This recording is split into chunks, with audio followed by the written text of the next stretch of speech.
अस्सलाम वालेकुम नाज़रीन, सईद बलोच एक नई वीडियो के साथ आपकी खिदमत में हाजिर है। नाज़रीन, नए चीफ़ जस्टिस काजी फ़ायज़ ईसा साहब आज अपना हल्फ उठा चुके हैं। ऐवान सदर में ये तकरीब हुई और उस तकरीब के दौरान एक तस्वीर की वजह से इस वक्त पाकिस्तान के सोशल मीडिया पर भौंचाल आया हुआ है। तरह तरह के कमेंट्स, तरह तरह की जो फ़ीडबैक है वो उसके ऊपर दी जा रही है।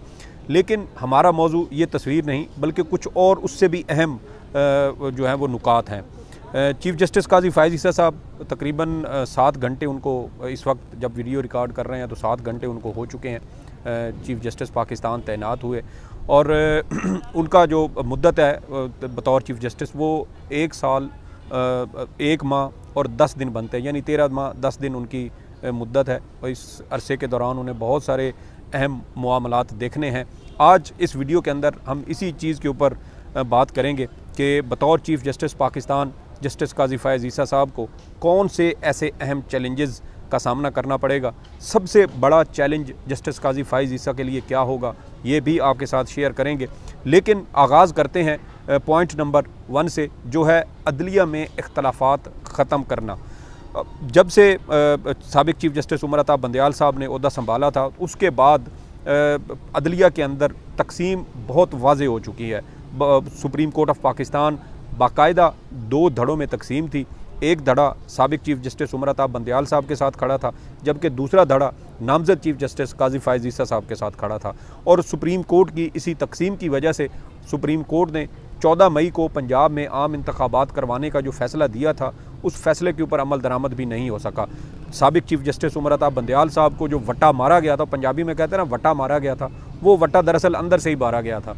अगर सुप्रीम कोर्ट मुतहद होती, तमाम जजेस उस वक्त अपने चीफ़ जस्टिस के पीछे खड़े होते, तो फिर पंजाब में आम इंतखाबात वाला मामला कभी भी ना लटकता और 14 मई को पंजाब में आम इंतखाबात होते।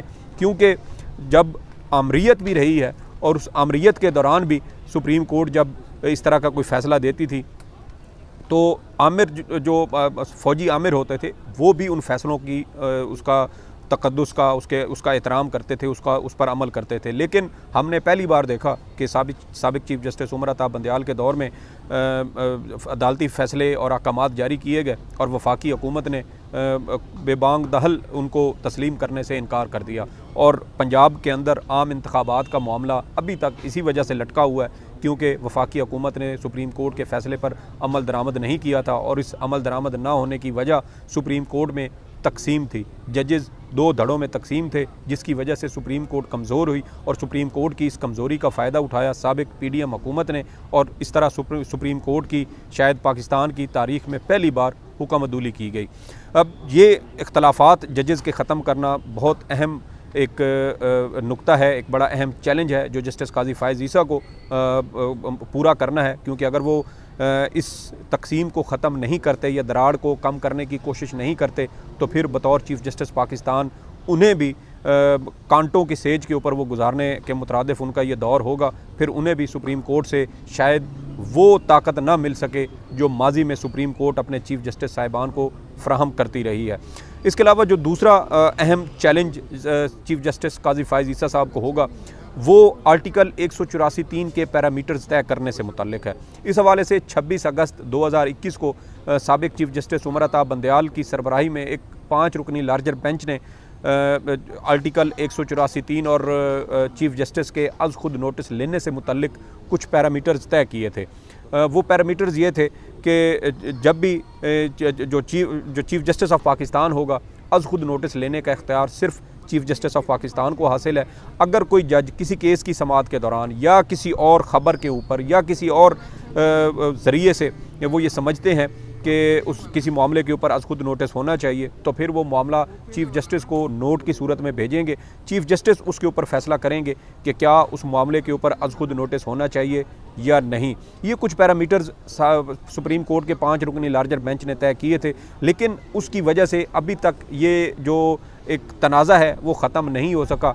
और चीफ़ जस्टिस काजी फ़ायज़ ईसा साहब ख़ुद भी इस बात के बड़े हामी रहे हैं कि आर्टिकल 184(3) के पैरामीटर्स तय होने चाहिए, अज़ खुद नोटिस के पैरामीटर्स तय होने चाहिए, ताकि ये जो अदालत का आर्टिकल 184(3) के तहत अज़ खुद नोटिस लेने का इख्तियार है, बहुत ही वसी इख्तियार है। अदालत किसी भी जाविये से चीज़ों को घुमा के उसके ऊपर खुद नोटिस ले लेती है। तो इसको रेगुलेट करने की ज़रूरत है, क्योंकि हमने माजी में देखा है कि सुप्रीम कोर्ट ने मुतअद्दिद बार इंतज़ामिया यानी कि वफाकी या सूबाई हुकूमतों के इख्तियारात में बराह रास्त मदाखलत की है और उसके नताइज अच्छे बरामद नहीं हुए। सुप्रीम कोर्ट के ऊपर तनकीद की एक बड़ी वजह इंतज़ामी मामलात में मदाखलत है। तो इसके ऊपर अब चीफ जस्टिस काजी फ़ायज़ ईसा साहब को लाजमी तौर पे फुल कोर्ट बुला के इसके ऊपर कुछ पैरामीटर्स तय करने चाहिए। तमाम जो चीफ जजेज़ हैं सुप्रीम कोर्ट के, उनको ऑन बोर्ड लें, क्योंकि ये मामला सिर्फ एक जज का नहीं बल्कि मुस्तकबिल में जितने भी चीफ जस्टिस साहिबान आएंगे वो इसके ऊपर उनके लिए भी इसमें आसानी होगी। इसमें जो वकला तंजीमें हैं माजी में वो मुतालबात करती रही हैं। फिर हमने देखा कि गुज़श्ता कुछ अरसे से सुप्रीम कोर्ट के अपने जो जज साहिबान हैं वो ख़ुद मुतालबा कर रहे थे कि आर्टिकल 184(3) को रेगुलेट होना चाहिए, इसके पैरामीटर्स तय होने चाहिए।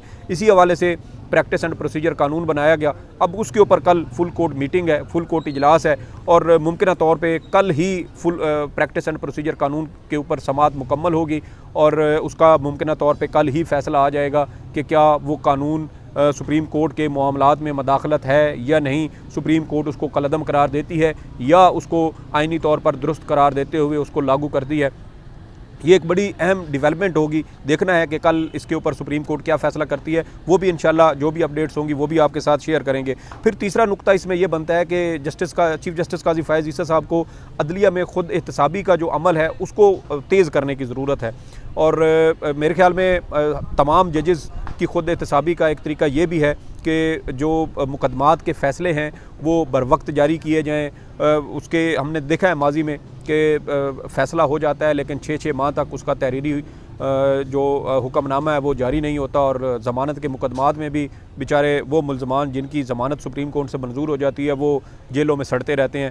तो ख़ुद एहतसाबी इसके साथ साथ जजेज़ की जो आर्टिकल 209 के तहत सुप्रीम जुडिशल काउंसिल में जो केसेस या रेफरेंसेस या शिकायत पेंडिंग है उसके ऊपर भी अमल तेज़ करना चाहिए। उनको मेरे ख्याल में उसको ओपन करना चाहिए ताकि आम आवाम को सुप्रीम जुडिशल काउंसिल के हवाले से भी जो मुकदमात की या शिकायत की सुनवाई होती है उसके ऊपर जो कार्रवाई होती है उस हवाले से आवाम को भी आगाह किया जा सके। काजी साहब माजी में तो इस हवाले से बात करते रहे हैं और उनका ये मौक़िफ़ यही है कि ये सारी चीज़ें ओपन होनी चाहिए। अभी जैसे कि मैंने आपको बताया कि कल फुल कोर्ट है तो उसको भी उसकी कार्रवाई भी बराह रास्त PTV के ऊपर नशर करने के हवाले से इस वक्त पेशरफ्त जारी है। अगर सुप्रीम कोर्ट की जानिब से उसकी मंजूरी हो जाती है तो फिर कल जो केस की समाअत होगी वो शायद आप पाकिस्तान की तारीख़ में पहली बार TV के ऊपर लाइव भी देख सकेंगे।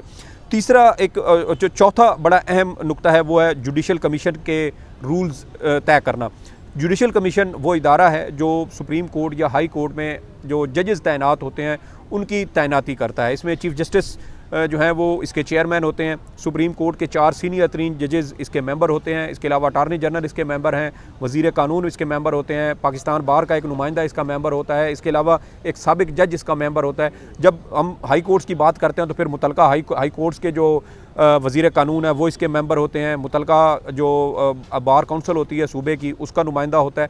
तो ये इस तरीके से 9 मेंबरान टोटल इसके होते हैं जो किसी भी जज की तैनाती के वक्त जुडिशल कमीशन इजलास में शरीक होते हैं और जजेस की तैनाती की जाती है। गुज़श्ता कुछ अरसे से सुप्रीम कोर्ट में जूनियर जजेस की तैनाती के बाद बहुत ज़्यादा इस पर तनकीद की गई कि जूनियर जजेस की बजाय सीनियरिटी की बुनियाद पर जजेस की तैनाती होनी चाहिए।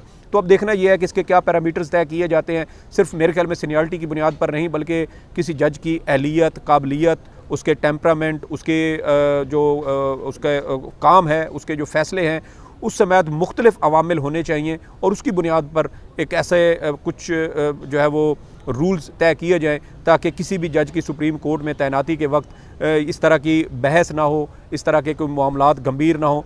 क्योंकि गुज़श्ता साल 28 जुलाई को हमने देखा था कि ये जजेस की तैनाती का मामला इतना ज़्यादा शिद्दत और इख्तियार कर चुका था कि पाकिस्तान की तारीख़ में पहली बार जुडिशल कमीशन इजलास के जो ऑडियो थी वो चीफ जस्टिस ऑफ पाकिस्तान को जारी करना पड़ी थी। इसके अलावा ज़ेरे इल्तवा मुकदमात या केस मैनेजमेंट सिस्टम ये बहुत ज़रूरी है। इस वक्त सुप्रीम कोर्ट में 56,000 से ज़ायद मुकदमात ज़ेर अल्तवा हैं। उन मुकदमात को निपटाने के लिए कुछ स्पेशल बेंचेस बनने चाहिए, तमाम जजेस की तैनातियाँ होनी चाहिए। सुप्रीम कोर्ट के अलावा जो दीगर हाई कोर्ट्स हैं, लोअर कोर्ट्स हैं, उनमें अभी भी जजेस की बहुत ज़्यादा जो सीटें हैं वो खाली हैं, और उसकी वजह से जो केसेस का अल्तवा है वो बढ़ जाता है, क्योंकि हाई कोर्ट्स या लोअर कोर्ट्स अपनी पूरी इस्तेदाद के मुताबिक काम नहीं कर पाती, और इस तरह ज़ेर अल्तवा मुकदमात की तादाद बढ़ती जा रही है। और मुल्क भर में इस वक्त अगर हम बात करें तो 22 लाख से ज़ायद मुकदमात ज़ेर अल्तवा हैं। तो इसके ऊपर जस्टिस काजी फ़ायज़ ईसा साहब को यकीनन बहुत ज़्यादा काम करने की ज़रूरत है। शाम तक भी इसके ऊपर बेंचेस बनाए जा सकते हैं। कुछ मुश्किल वक्त ज़रूर होगा जजेस के लिए, लेकिन आप देखें कि जब 5 साल कबल साबिक चीफ जस्टिस मियाँ साकिब निसार साहब रिटायर हुए तो उस वक्त सुप्रीम कोर्ट में 38,000 मुकदमात ज़ेर अल्तवा थे, और 5 साल के दौरान तमाम तर कोशिशों के बावजूद सुप्रीम कोर्ट में ज़ेर अल्तवा की मुकदमात की तादाद में 18,000 का इजाफा हुआ, और इस वक्त 56,000 से ज़ायद हो चुकी है। ये एक बहुत बड़ा चैलेंज होगा जस्टिस काजी फ़ायज़ ईसा साहब के लिए कि वो ज़ेर अल्तवा मुकदमात निपटाने के लिए कोई ऐसी हिकमत अमली तय करें जिससे आम साइलिन को, जिनके मुकदमात साल से सुप्रीम कोर्ट में ज़ेर अल्तवा हैं, उसके ऊपर जल्द फैसला हो सके। इसके अलावा नेशनल जुडिशल पॉलिसी का कोई नफाज होना चाहिए। ये इसी से मुंसलिक हो जाती है ज़ेर अल्तवा मुकदमात के हवाले से कि ज़ेर अल्तवा मुकदमात बहुत सारे ऐसे अभी हमने मुकदमात देखे हैं सुप्रीम कोर्ट में कि 2-2, 2.5 मरले ज़मीन के तनाज़ात भी सुप्रीम कोर्ट ऑफ पाकिस्तान जैसी आइनी अदालत में आते हैं, और यहाँ पर अदालत के घंटों जो है वो उसके ऊपर सर्फ हो जाते हैं। तो ये जो इतने छोटे मुकदमात हैं, इतने कम मुकदमात हैं, इनको निपटाने के लिए कोई अगर एक मुतबादिल किस्म का मेकनिज़म बन जाए, जैसे जो चेक बाउंस होने का एक मामला था उसके ऊपर DSP और SP लेवल पर एक शिकायत सेल बनाया गया, और साबिक चीफ जस्टिस आसिफ सईद खोसा साहब ने यह सिलसिला शुरू किया, और पहले चंद माह के अंदर 1 लाख के करीब जो चेक बाउंस होने के मुकदमात थे वो मतहत अदालतों में आने की बजाय शिकायत सेल के ज़रिए ही निपटा दिए गए। तो उसके बड़े बेहतरीन नताइज सामने आए थे। तो इसी तरह की कोई पॉलिसी चीफ जस्टिस काजी फ़ायज़ ईसा साहब को इख्तियार करनी पड़ेगी ताकि जो मुल्क में ज़ेर अल्तवा मुकदमात हैं उसका बोझ कम किया जाए। फिर बुनियादी इंसानी हकूक़ की खिलाफ वर्जी के हवाले से कोई बड़ा स्ट्रॉन्ग किस्म का मेकनिज़म चीफ जस्टिस काजी फ़ायज़ ईसा साहब को इख्तियार करना पड़ेगा। गुज़श्ता चंद माह से ख़ास तौर पर 9 मई के वाक़यात के बाद से जिस तरीके से पाकिस्तान तहरीक इंसाफ के कारकुनों को, रहनुमाओं को टारगेट किया गया, उनके ख़िलाफ़ रियासती जबर का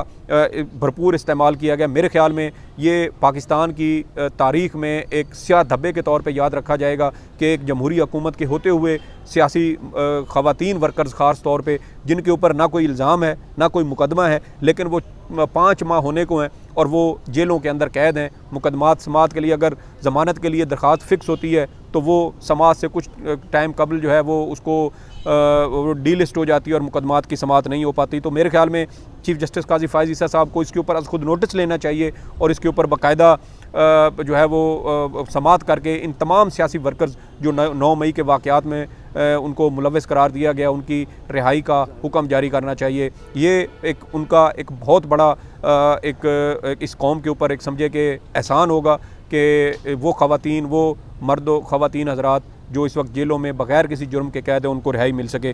फिर जुडिशल काउंसिल में ज़ेर अल्तवा जजेस के ख़िलाफ़ जो शिकायत ज़ेर अल्तवा है उसके ऊपर कार्रवाई होनी चाहिए और जल्द से जल्द उनको निपटाया जाना चाहिए। और ये सिर्फ निपटाया नहीं जाना चाहिए बल्कि ये कार्रवाई पब्लिक भी होनी चाहिए ताकि मीडिया इसको कवर कर सके। और ये जो बंद कमरों के अंदर कार्रवाइयाँ होती हैं और जो रेफरेंस दायर होते हैं, जजेस रिटायर हो जाते हैं और फिर उसके ऊपर कोई कार्रवाई नहीं होती और उसको जो है वो गैर मौसर करार दे के ख़ारिज कर दिया जाता है। तो ये भी जुडिशल काउंसिल के अंदर जजेस के ख़िलाफ़ शिकायत के ऊपर कार्रवाई करना भी एक बड़ा अहम चैलेंज है, क्योंकि मौजूदा जो जजेस हैं जो इस वक्त सुप्रीम कोर्ट में हाजिर सर्विस हैं उनके ख़िलाफ़ भी जुडिशल काउंसिल में शिकायत हैं। जस्टिस मज़ाहिर नकवी के ख़िलाफ़ हैं, साबिक चीफ जस्टिस उमराता बंदयाल साहब के ख़िलाफ़ आई थी, लेकिन अब चूँकि वो रिटायर हो गए हैं तो वो गैर मौसर हो जाएंगी।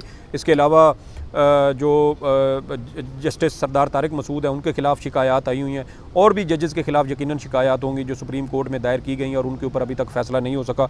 तो ये और सबसे बड़ा चैलेंज जो मैंने आपको बताया था कि सबसे बड़ा चैलेंज जस्टिस काजी फ़ायज़ ईसा के लिए क्या होगा, तो मेरे ख्याल में चीफ जस्टिस काजी फ़ायज़ ईसा के लिए सबसे बड़ा चैलेंज चीफ जस्टिस काजी फ़ायज़ ईसा साहब ही होंगे। और चीफ जस्टिस काजी फ़ायज़ ईसा साहब अपने लो टेम्परामेंट की वजह से मशहूर हैं। बहुत जल्द ये बहुत ज़्यादा हाइपर हो जाते हैं, गुस्से में आ जाते हैं। आपको याद होगा 2021 में इन्होंने पाकिस्तान तहरीक इंसाफ के एक MNA के ख़िलाफ़ कार्रवाई की थी और उसकी गाड़ी की नंबर प्लेट का कोई मसला था, तो तो इन्होंने उसको कहा था कि तुम्हारी तो शक्ल ही दहशतगर्दों से मिलती जुलती है। तो उसके ऊपर वहाँ पर जो मौका पर मौजूद पुलिस थी, इन्होंने उनको भी जो है वो काफ़ी उनको डांट पिलाई थी, झाड़ा था। और उसी हवाले से वहाँ पर मौके पर मौजूद एक पुलिस कांस्टेबल ने जब अपना बयान थाना सेक्रेटरीट में जमा करवाया था, तो उन्होंने तमाम तर जो मलबा था उन्होंने काजी फ़ायज़ ईसा साहब के ऊपर डाला था और कहा था कि इन्होंने पुलिस वालों को भी जो है वो उनके साथ बदसलूकी की और उनको बुरा भला कहा है। और पाकिस्तान तहरीक इंसाफ के उस MNA साहब को कई घंटे थाना सेक्रेटरीट में रखा गया और उसके बाद उसको रिहाई मिली थी। तो मेरे ख्याल में सबसे बड़ा जो मुकाबला होगा, जो सबसे बड़ा चैलेंज होगा चीफ़ जस्टिस काजी फ़ायज़ ईसा साहब के लिए, वो उनकी अपनी ज़ात है कि वो ख़ुद को कंट्रोल करते हुए अपने ओहदे का बेहतरीन इस्तेमाल करते हैं। तो यकीनन वो तनकीद निगार जो उनके ऊपर बेजा तनकीद भी करते हैं, शायद उनके भी मुंह बंद हो जाएंगे। जहाँ काजी साहब गलती करेंगे हम उसकी निशानदेही करेंगे, जहाँ वो अच्छा काम करेंगे हम उनकी भरपूर सताइश करेंगे। ये आज एक वीडियो थी जो मैं चाहता था कि आपके साथ शेयर करूँ कि चीफ़ जस्टिस काजी फ़ायज़ ईसा साहब के लिए कौन से अहम चैलेंजेस हैं जो उन्हें मुस्तकबिल में अपने बतौर चीफ़ जस्टिस पाकिस्तान उन्हें फ़ेस करना होंगे। इस हवाले से आपकी कुछ आरा हो तो ज़रूर बताइएगा। सईद बलोच को इजाज़त दें। अल्लाह हाफ़िज़।